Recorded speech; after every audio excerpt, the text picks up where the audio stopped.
Hello दोस्तों, first of all happy Diwali to all.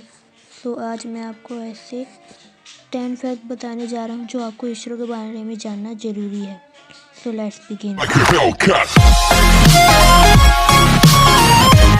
शायद किसी को पता हो और यह दिन सभी इंडियंस के लिए बहुत ही इम्पोर्टेंट है। इसरो की शुरुआत 15 अगस्त 1969 में हुई थी, जिस दिन इंडिपेंडेंस डे होता है। इसरो विक्रम साराभाई ने इसरो की शुरुआत की है। इसी कारण विक्रम साराभाई को father of Indian space programme कहा जाता है। फैक्ट नंबर 2, अभी तक जितने सालों में इसरो ने अपने रिसोर्सेज खर्च किए हैं उतने रिसोर्सेज नासा अपने एक साल में करता है, पर भी इसरो नासा से बिल्कुल भी कम नहीं है। फैक्ट नंबर 3, अब बात करते हैं अपने पड़ोसी देश पाकिस्तान की।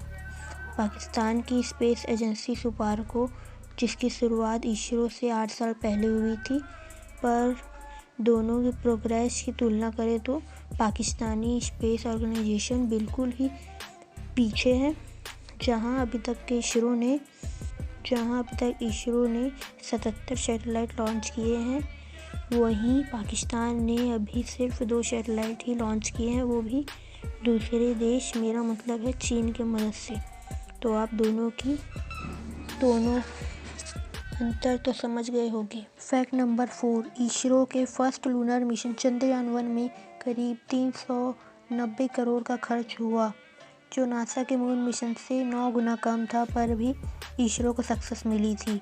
फैक्ट नंबर 5, इसरो का बजट इंडिया की 1% जीडीपी से भी कम होता है, पर भी आज इसरो बहुत तरक्की कर रहा है और अभी तक इसरो ने 21 देशों के लिए 79 सैटेलाइट लॉन्च करी है, जिससे करीब इसरो को 700 करोड़ रुपए की कमाई हुई है।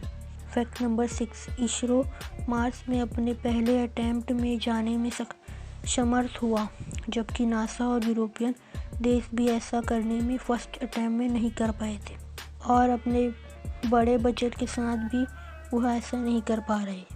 फैक्ट नंबर 7, ऐसा माना जाता है कि कुछ साल पहले जब इसरो ने अमेरिका से मार्स मिशन के लिए मेट्रोलॉजिस्ट में मदद मांगी थी तो अमेरिका ने मना कर दिया था, पर भी भारतीय साइंटिस्ट ने खुद ही मेट्रोलॉजिस्ट से मिशन पूरा किया।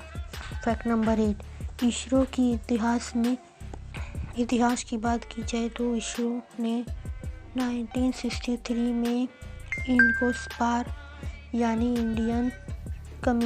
Indian national committee for space research, इसी ऑर्गेनाइजेशन को बड़ा करके इसरो की स्थापना हुई। Fact number 9, APJ Abdul Kalam ने भारतीय स्पेस एजेंसी में बहुत बड़ा योगदान दिया।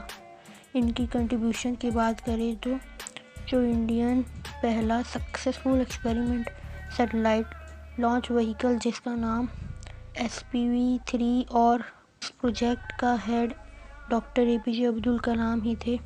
फैक्ट नंबर 10, इसरो ने 1975 में अपनी पहली सैटेलाइट आर्यभट्ट बनाई। उस वक्त इसरो के पास उतनी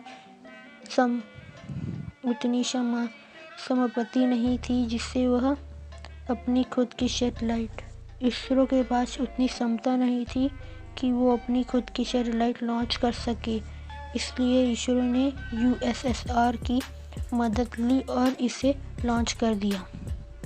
सो that is for today, we will meet in next video.